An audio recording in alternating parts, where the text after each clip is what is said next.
I'm going to focus on a cognitive environmental approach and give you some principles and as well as show you some data and talk with you about what that produces. As I mentioned yesterday, I'm very interested in culture.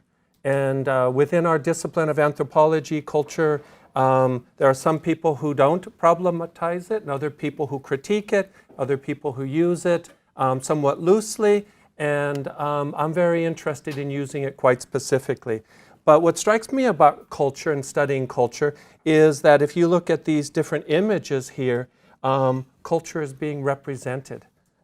Whether you go to Caribou Coffee and and you read what their values are and what they want to share. We have a global culture that's diverse. We have this amazing photo of people getting on a train, being shoved in a train while the rest of them are waiting. And somehow you might just think, wow, that's cultural. And then you see the handshake and the bow down here in the lower right-hand corner. So what's fascinating about culture is that we recognize it and it makes us realize that we can behave in very, very different ways. And somehow that's cultural. Not exclusively, but it's a major role. And I think it's an important area for our research. So I've put up here a list of definitions of culture. And I don't even want to hazard to guess how many definitions of culture there are in anthropology. Might equal how many definitions there are for sustainability or something like that. But these are sort of the common ones that you hear that I would argue people kind of think of when they think about culture. And you can read them. I'll just read one of them. Culture, the integrated pattern of human knowledge, belief, and behavior that depends upon the capacity for learning and transmitting knowledge to succeeding generations. The second definition, the customary beliefs, social forms, material traits, cultures of a racial, religious, social group, et cetera, shared values. So typically we think of culture as something that is shared, something that is learned, and we can include everything as culture. Meet the culture, Italian culture, for example, or US culture, or Mexican culture, and we can be very, very specific about it. So it's not that useful, I think, to try to pin it down and define it at this general level. I don't know if I think at this general level it's useful in public discourse and debates and discussions, and everyone, I always say people know about culture, so when you say you study culture, they kind of look at you and say, yeah, but we already know everything about that, I try to take a different approach. Now, I'm not interested in all of culture, but I'm interested in culture and nature. And I find this a fascinating topic. And here I put up 4 images that if you look at them could convey to you different representations of what nature is. And while you look at that, I'll share with you my newest representation of nature, which emerged this morning as I was on the treadmill at the hotel next door, jogging, but I was actually in the Grand Canyon watching this screen in front of me, okay? And so I thought, okay, I definitely have to weave this into my talk today. And so I pushed it a little bit. Okay, obviously, I know I'm on a treadmill, I'm sweating, I'm getting tired, and I'm following this trail through the Grand Canyon, and I notice other people are there and all of that. But then I start thinking, okay, I know that I'm on a piece of technology that's creating this for me, so I'm not really in nature or the natural world, which I separate out. And then I began connecting to it. So I realized when I used to run marathons at a younger age, I ran the Marine Corps Marathon at just under 9 minutes. So I don't know, I picked up the pace on the treadmill to get under 9 minutes, and it changed my relationship with nature at that moment. I mean, it was a couple moments, as we were going down, I was going down, I began to get nervous. So it was quite it got more powerful after I kind of reflected on this screen about nature. So I make a point in my teaching and my research to use nature only when I'm talking about cultural representations of the natural world. And the natural world is a biophysical world out there through which I argue that we can't get to without putting on some cultural lenses. And so this morning on that treadmill, I had some cultural lenses on, bringing experiences. Now, I wasn't fooled. I knew I wasn't in the Grand Canyon, but I did have an experience with the natural world through a very dynamic concept of culture, which I was able to incorporate the treadmill into. So I'm interested in culture, but I want to be very, very specific about the approach I take to culture. And so I take a cognitive approach. And we heard this definition yesterday. It was associated with Conklin and Conklin's work, but an anthropologist, Ward Goodenough, late in the 1950s, came up with a definition of culture that could be used from a cognitive approach. And I'll read it, and it says, a society's culture consists of whatever one has to know or believe in order to operate in a manner acceptable to its members, and do so in any role that they would accept for any one of themselves. So all of a sudden, culture, by taking this approach, I'm very much narrowing the look at culture down to what is it that you have to know in order to behave in a way that is generally appropriate to those around you. So right now we are sharing culture. We are all behaving very appropriately in these roles. You're sitting there, you're taking notes, I'm trying to be coherent and clear. And throughout this entire workshop, we've been behaving in ways that indicate that we share the knowledge we need to know in order to behave in a way that's appropriate for this type of setting, this type of group. And what's fascinating to me to think about is that we never met before, and yet we're able to follow these rules quite easily without even thinking about them. We don't even question them. But if Olaf all of a sudden stood up and bumped me over and wanted to take over my lecture, I obviously would let him, but that could be perceived as inappropriate behavior by all of you inappropriate without even acknowledging it verbally. So I'm interested in that knowledge that people have in their head that is shared in order that allows them to behave in appropriate ways. So you use that cognitively stored knowledge 1,000,000 times a day to get through the day, how to open a door, close a door, how to cross a street, how to recognize a driver that may be unsafe, how to recognize a person that is behaving inappropriately and not, in very, very subtle, nuanced ways. There's a tremendous amount of knowledge. So it places culture squarely within the knowledge and belief systems. So I'm not talking about culture, material culture. I'm not talking so much about behavior, social institutions, etc. Obviously, it's related to that. But I'm really interested in knowledge and values. That's the way that I phrase it, knowledge and values. And I believe beliefs are a form of knowledge, so I find it easier just to say knowledge and values. And that requires that we discover domains, content, organizations. How is that knowledge that you have to behave the way you are behaving in this room, how is that organized? How did you get it? How do you share it? How does it change? So it redefines a cultural group. We talked about multi-sided yesterday. I mean, we came from different places. We came from different backgrounds. We're not trying to understand the culture of the natural sciences or something. We're only trying to understand the culture that's present in this group currently. And so it redefines cultural group as if we share this culture, then we recognize that we belong to this group. And we belong to this group of postdocs and anthropologists that are right now working, discussing on some issues and interacting. In anthropology, there are at least five major sort of cognitive anthropological approaches. And I'll be brief. And all of these have been applied to environment.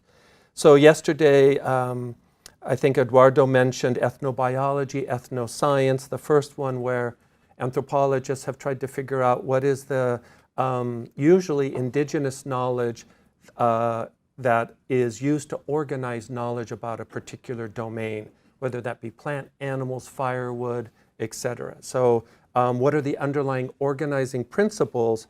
And the famous example is firewood. So we have firewood, which is like one term, but most indigenous groups have 6 or 7, 8 different terms for firewood based on some underlying characteristics, qualities that they find very useful to them to differentiate and create a taxonomy of what firewood is. Cultural domains, and I'm going to talk about that in a minute, in that there's maybe some broader domains. So I'm interested in a very complex cultural domain of resilience, vulnerability, even climate change.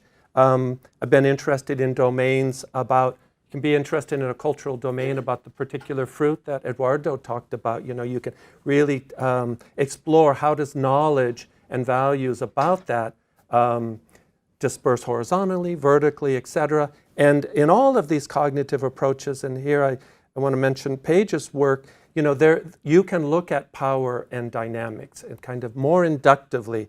So I see this as complementary to political ecology, and certainly in the cognitive work, power and structure and agency come up. Prototypes is another approach that we've used. A simple, I'm not going to talk about that, but a simple example is using a focal representative. So a penguin is not a good prototype for birds, for example, or a certain fish, this striped bass out here on the wall, is a good prototype for a type of like recreational trophy fish, for example. So where you choose like a normative good example and analyze the features of it. And the two that I'm going to talk about today, the other two, is cultural models and cultural consensus. So cultural models are presupposed, taken for granted models of the world that are widely shared by the members of society and that play an enormous role in their understanding of the world and their behavior in it. So I'm going to, very, very consistent with the cognitive definition that I talked about earlier, but it's looking at, we actually have these cognitive models to explain what is a good cup of coffee. That's kind of my favorite example, and we don't articulate it enough, but if an anthropologist studied Starbucks and they were a cognitive anthropologist, they would really come up with what is a good cup of coffee. And it's changed tremendously today. And that's interesting and fascinating, but it's not unrelated to how the role of coffee in our consumption and society and our social networks has changed. And then finally, cultural consensus, and that's a quantitative approach that has some different ontologies underneath it. It assumes that if individuals have similar views and understandings, that they share some underlying system of cultural knowledge. So just to repeat, there's kind of 5 approaches that have been used in cognitive anthropology, the main ones. All of them have been applied to environmental research over the last couple of decades, and I'll talk about 3 of them. So let me start off with the first of the 3, which is cultural domain analysis, and I'm going to give an example here. So back in around 2000, late 1999, 1998, on the Chesapeake Bay, there was a harmful algal bloom called Pfiesteria. This coincided with my arrival at the University of Maryland. And I arrived there and had previously only worked internationally, and I'd been working in Honduras. And it was late summer. There was this harmful algal bloom. It was called Pfiesteria, and it went wild in the press. And it got picked up by the public, and people were hysteric about it, and people were became a household word. It was also happened during a low news cycle. It was August, and I was so impressed with how cultural it went so quickly and in such a complicated way. It was also an election year. So Pfiesteria, one of its effects is it can cause lesions on menhaden. And it could also cause, we thought, short-term memory problems with commercial fishermen. So this was beginning to build a narrative that people were grabbing onto. People stopped eating seafood, around the region, whether it came from the Chesapeake Bay or not. It happened in a very, very localized area. So there was all this hysteria around Pfiesteria, and they started calling it the cell from hell. etc. And it was wonderfully rich for a new anthropologist in the area. And that was my, one of my turns that I decided, okay, maybe we should study this. Interestingly, I'd come from a nonprofit where when we saw a good research topic, we just jumped on it. So it was a good tenure track move in hindsight, but it did give my advisor like some sleepless nights that I was leaving Honduras to start a whole new research project on the Chesapeake Bay, and I would need to come up for tenure within 6 years. Okay, so Pfiesteria was really great. And it had some political influences because environmental groups, and I'll overstate this with apologies, used the Pfiesteria was perhaps linked to excess nitrogen in the water, and that was from agricultural runoff. And prior to Pfiesteria, Maryland had voluntary nutrient management plans by farmers. This allowed or facilitated, made easier the push to have sort of mandatory nutrient management plans on farmers at the state level, which has been good and bad and controversial, et cetera. And so what we were interested, myself and some students, how did farmers and environmentalists, how did they come to understand Pfiesteria? Were they so different and all of that? So a great, anthropological problem. So, so did they really view Pfiesteria similarly or differently? That was our question. So one of the tools we used was free listing. So in order to try to not bias and be as inductive and step back, we simply asked people to list the words that come to their mind when they hear the word Pfiesteria. And so we got these long lists, etc. But 19 terms had high salience, whether they were repeated with some frequency or they were repeated early on in the list, higher than lower. And these are the terms that came out. Chicken houses, environmentalists. Chicken houses on the Maryland Eastern Shore is the origin of industrialized poultry production, and manure is used to fertilize. Manure is high, particularly in phosphorus, but also nitrogen. So manure was being applied. So chicken houses, environmentalists, fish kills, development, farmers, government, economic impact, health impact, manure, media, nutrients, politics, pollution, poultry industry, regulations, research, sewage, water quality, and watermen. So these were the 19 terms that we filtered out of our free listing with a sample of environmental professionals and farmers. What did we do next? We created a triadic comparison exercise. And in this exercise, if you take that first row of sewage, media, and research, your task is to circle the one word that is least similar to the other two. So what I'm looking for is similarities and differences.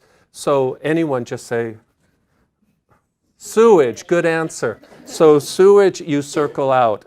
But some people might not circle, they might circle out research because they think the media is sewage, and or farmers, nutrients, and government. Nutrients, okay. So the point is that we pick up some variability in what people are saying. And our goal is for this domain of Pfiesteria, which is quite a big domain, can we tease out any sort of patterns in what people see as similar and different? So this is a very effective exercise to do. You can do it really quickly, and it produces some results that look scientific. I'm hedging my bets here. So this is a very fun thing to do with nominal data that's been collected from free listing, pile sorts, paired comparisons, some other things that we've used. And this is a two-dimensional plot, multi-dimensional scaling. It's called correspondence analysis, where we take the individual responses and we plot them in a 2- or 3-dimensional space and see how they cluster. Now, terms that are closer together mean that people saw them as more similar. So in the bottom right-hand corner, you see poultry industry, farmers, and chicken houses. Kind of makes sense. And in the upper right-hand corner, you see sewage, water quality, pollution, fish kills, etc. And in the middle, you see research, regulations, environmentalists. And in these oval circles there, you see the variability between environmentalists and farmers' responses, and the plus sign, the cross in the middle, is like the midpoint, or if we combine the two of them, that would be where the term would plot. So this allows us to kind of see that, in fact, in the underlying cultural domain, farmers and environmentalists are not that different in terms of how they're drawing upon cultural information to understand Pfiesteria, which was counter to the discourse that was in the media at the time, which indicated that farmers and environmental professionals were locking head. That doesn't mean that they weren't in opposition, because there are some political and economic factors here, but that those disagreements that they were coming up with, they were drawing upon some more shared underlying information than we might have thought before. That doesn't mean they don't disagree on things, and that you notice things like media, politics, and government are out here to the bottom left and by themselves, which means people couldn't consistently know where to place those terms. Okay? So we use these plots to analyze, to interpret, but also to bring back for more conversations.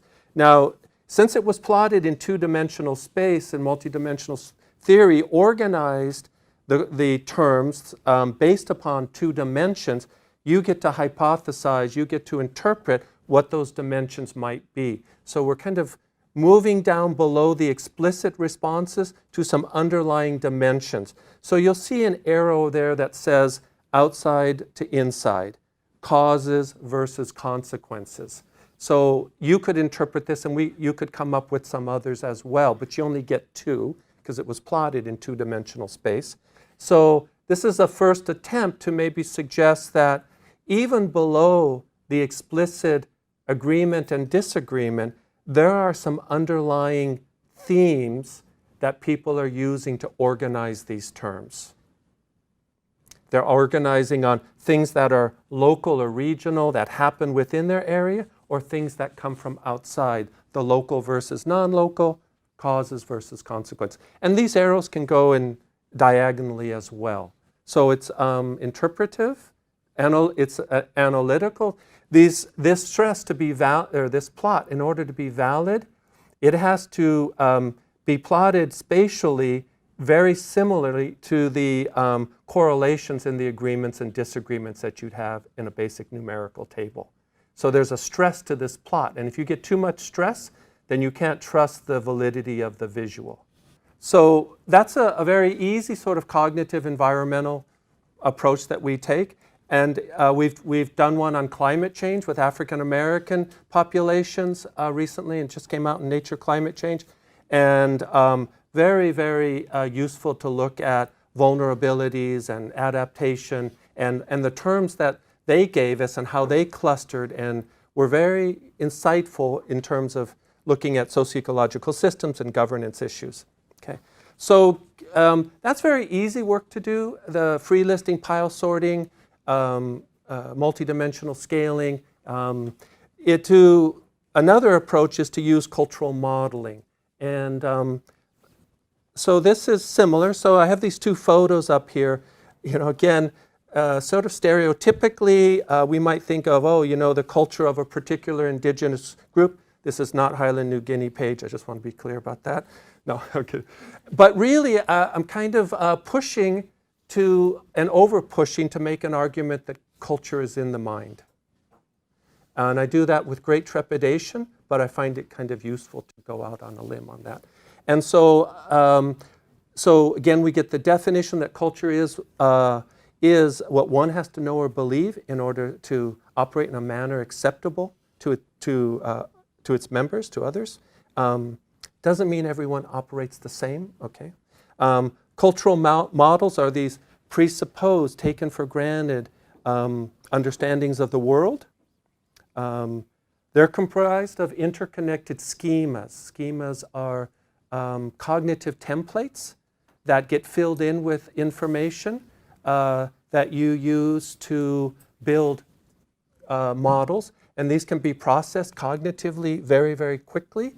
So You see some food and you already kind of know if you like it or don't like it, or if it's recognizable to or not, or if, so you're constantly using this schematic, cognitively stored information to make these decisions. Not too revolutionary there, but it's interesting that now with the cognitive sciences going very, very quickly and extensively into neuroimaging and relating that to a lot of behaviors and practices, that this cognitive stuff is not unrelated to that, and there's even a new emerging field in anthropology called neuroanthropology.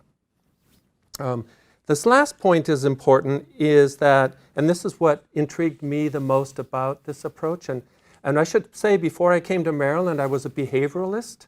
I studied people's allocation of time, and I made a very huge jump over to the cognitive side.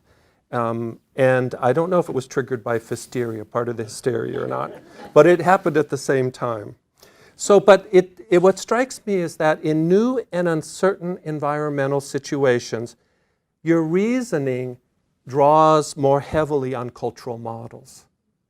So we're facing new and environmental situations. Climate change is a great one, but fisheries, all of the environmental issues that we face, we don't have exhaustive data to tell us which is right or wrong. And so they're messy problems, they're wicked problems. I'm very interested in what is the existing cognitive knowledge that people draw upon to understand those problems. They have that knowledge present even as they come to a workshop like this.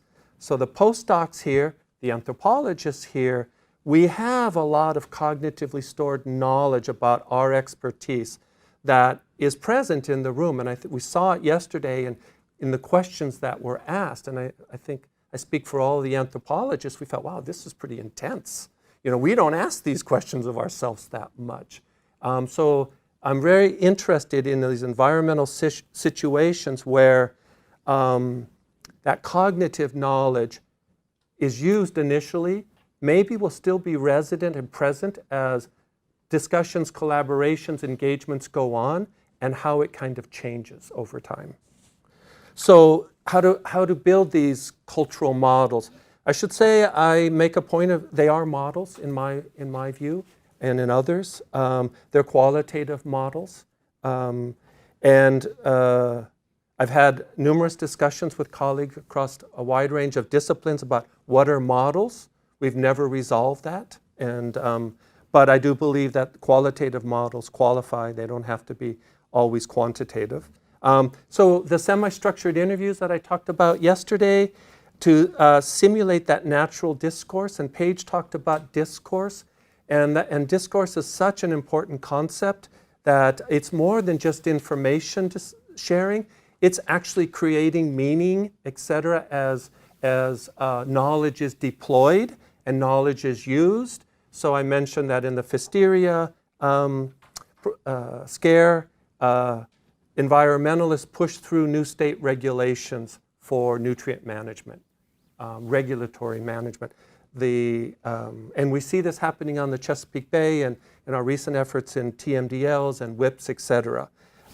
So this, we can stimulate with these semi-structured interviews. We can get natural discourse. We can transcribe them. We have these text analysis software that can allow us to manage 3,000 pages of field notes and pull out themes and organize themes on that text analysis model that I showed yesterday. But that's just technique. We have some theories about how to go through the data.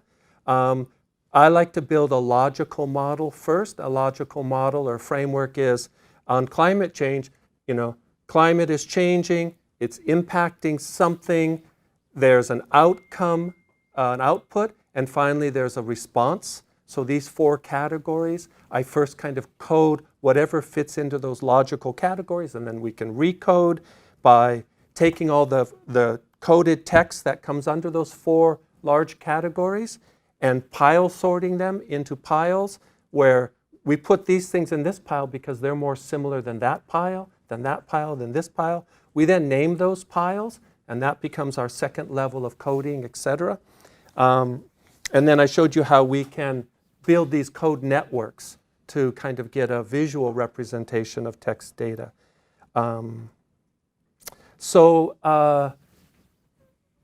Then we build a cultural model from that. And the fundamental thing here is, and this is a farmer cultural model of what farmers think of when you say land conservation. And so we had all of these processes that I talked about, and we had this text all coded, and then the next qualitative ethnographic question, drawing upon your participant observation, and it's the most important part and the most difficult, is what is it that they have to know in order to make all these statements that we've now put into categories. So we're moving from the explicit, what people told us, we've coded it into categories, and we ask then this one next step, which makes it cognitive. You know, what do we think they need to know in order to make that statement? Okay. And so we then, and that creates schemas around like, what is an easement, a land easement? You know, what is profitable agriculture? What is farmland and rural landscape? So there's a lot of text that goes with this model, but here's a simple schematic of it. So in the Chesapeake, around this area, farmers are involved in a lot of land conservation. We have land trust programs that are trying to put a lot of land into conservation easements to stop development, slow down development, particularly in vulnerable, biodiverse, valuable areas. And so their fundamental tool to do that is to put farmland into conservation easements. And these conservation easements are in perpetuity. So a farmer will sign an agreement to take this land here and put it in a conservation easement. He or she can no longer farm that land, okay? Well, they can farm the land, but they can never sell the land. They could never sell it to a developer, okay? So the fundamental tool approach by the conservationists is to take easements and take farmland out of take farmland and make sure it never goes into to buildings development, okay? And it's a very rational and good approach, and farmers use it. But farmers understand easements, and they see easements as an important tool, but they have a more complex model of it, which is different than the conservationists. And so farmers say, you know, it starts off from a very different point. They start off from the land, that you want to preserve land for its best use. All lands have different types of uses, okay? And there's some land that should be put into an easement. But please, please, please don't put good cropland into an easement. And nothing upsets a farmer more than to grow houses on good cropland and then call it Whitegate Farm. It's just unbelievable how upsetting they can, you know, that's not a farm, you know, but, you know, they use the word grow houses, and they don't say raising chickens, they say grow chickens. They're growing chickens. So you take their model implicitly, tacitly, and no farmer ever said this to us in our work, was that you preserve land for its best use. If you do that and you bring in easements, like you have some land that you can't plant, put that in an easement and get some money from it and a break on your taxes each year. The conservation here is soil conservation. All of these three things will make agriculture profitable. If you make agriculture profitable, you'll keep land in farmland. If you keep land in farmland, you'll have a nice rural landscape. It's a very different implicit, tacit understanding about how all this works. And they're using the same terms as the conservationists. So it's a good example of trying to, what is the knowledge that's resident behind them when they're sitting there and you're trying to sell them on an easement.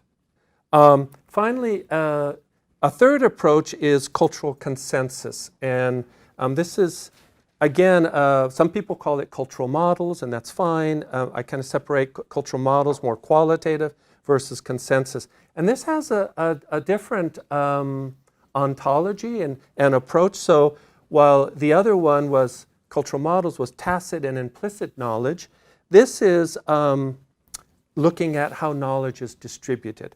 And the first point I make here is that it's trying to get away from essentializing culture.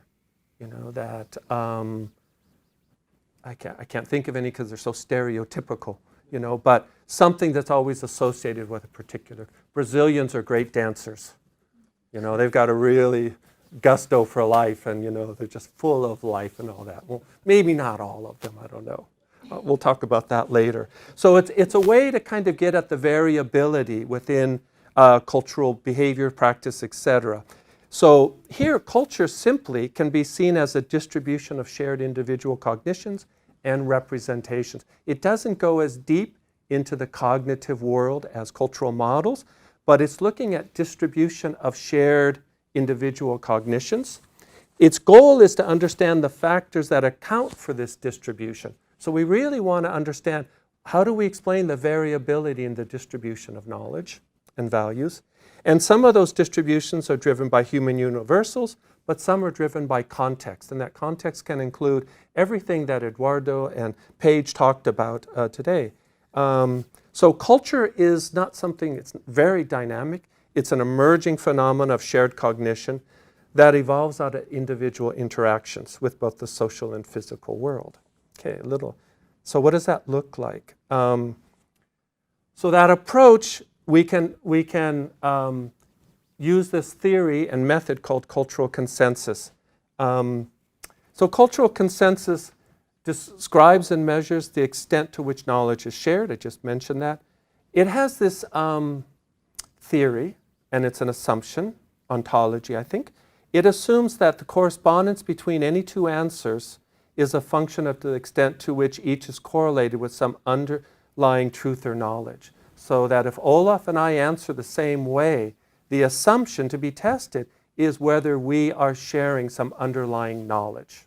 Okay? We may not, which means that we're drawing on two different knowledge systems to answer that question about blue crabs. Okay.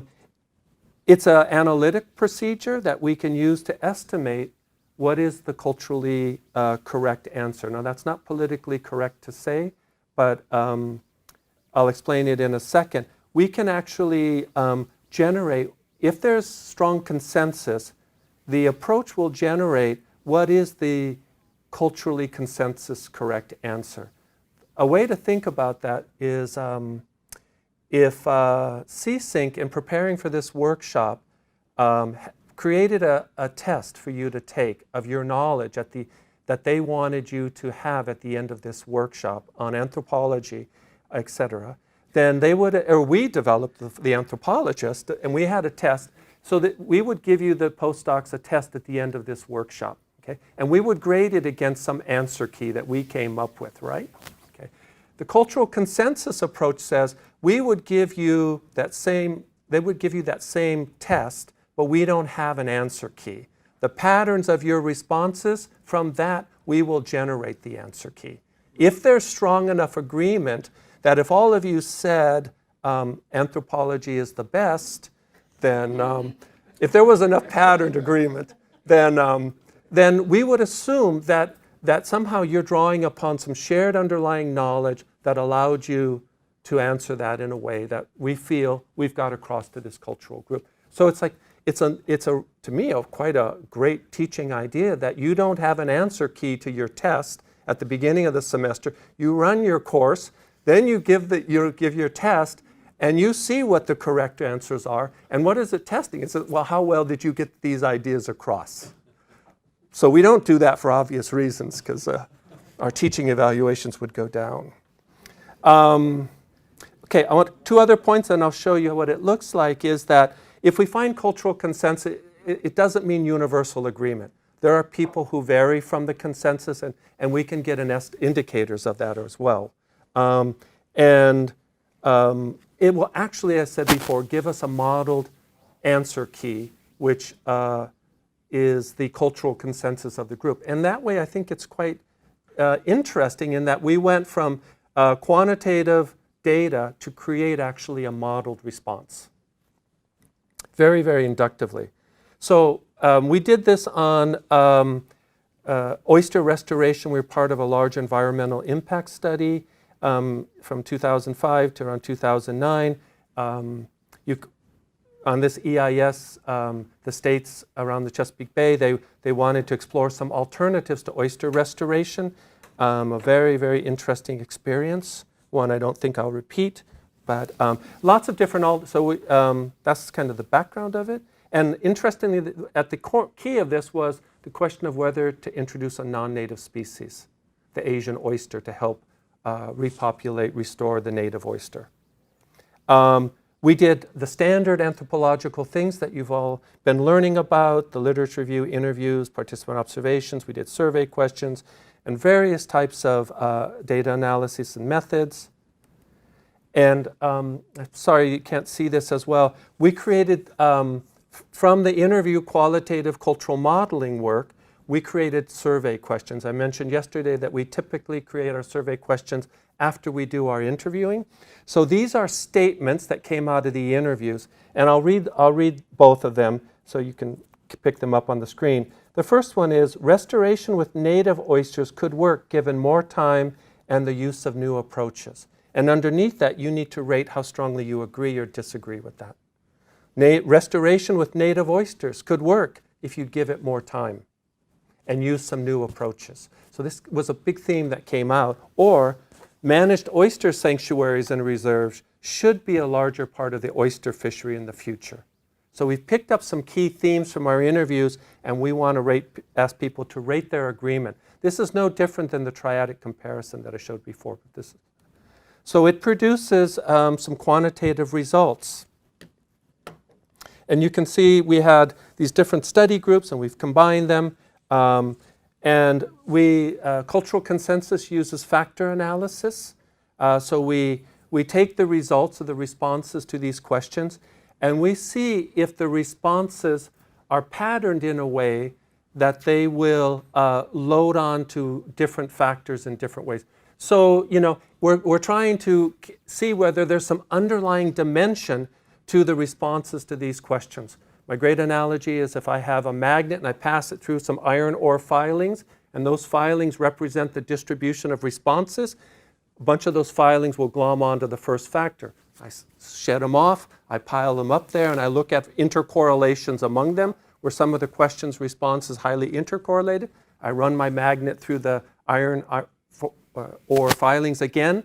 I get some more variance loading on that factor. I have another factor. Okay. So in cultural consensus, we have a theory, a working theory, that in order to have cultural consensus, you need to have this value of the eigenvalue, which is the sum of the squared variance.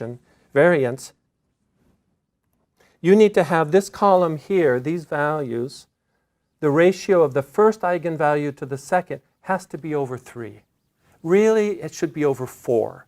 So here we have meaning that 4 times as much variance loaded on the first factor than the second factor, which means it's not that they all agreed, but there was some underlying pattern in their responses. Okay? And this mean factor loading is an indication of how many respondents' questions loaded on the first factor. That's the average. So this is high. There's a lot of consensus in their response underneath. We get these high factor loadings and these high eigenvalues. We can talk about that in discussion. So what does that allow us to do? I didn't put in here, it allows us to do a couple things. First is it will produce an individual factor loading. It'll produce, for each individual, it will produce a number like 0.64 indicating the percentage of their questions that loaded on the first factor. So that's a way of sort of quantitatively capturing how much of Olaf's responses were correlated with the responses on the first factor, all of those that responded. So you get a nice sort of quantitative indicator of 64% of your responses are correlated with the cultural consensus questions, the first factor. The second is we can take these modeled stakeholder responses and create that answer key to all the questions. So in the model here, if you take some of these are statements, again, these propositions, do you think we should introduce a non-native oyster in the Chesapeake Bay right now? Watermen say yes, scientists say no, environmentalists say no. There was a lot more variability in that data. Watermen were kind of split, depending on that. But the model predicts that based on an underlying culture, the modeled answer is yes.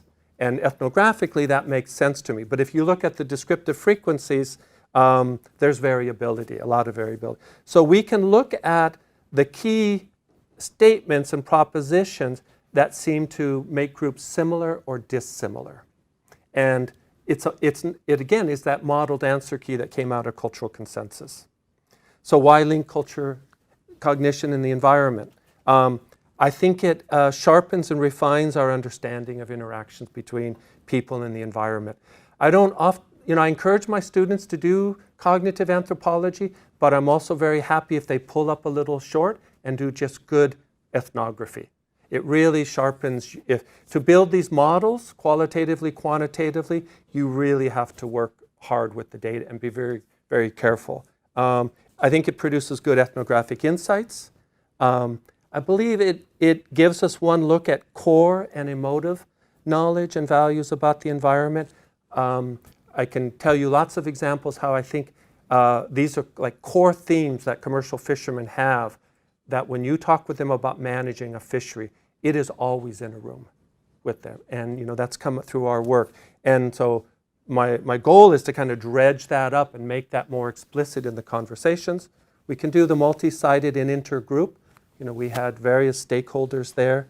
And it does, it can sort of inductively, it can get at the social, economic, political, environmental factors. It benefits from political ecology. It benefits from broad socio-environmental synthesis and even the evolutionary ecology work, behavioral ecology work. So I see it as a really very focused, hard attempt at doing inductive ethnography within and across groups. It gets even better when it's linked with these other foci in anthropology. Okay, and that's it. Okay, thanks.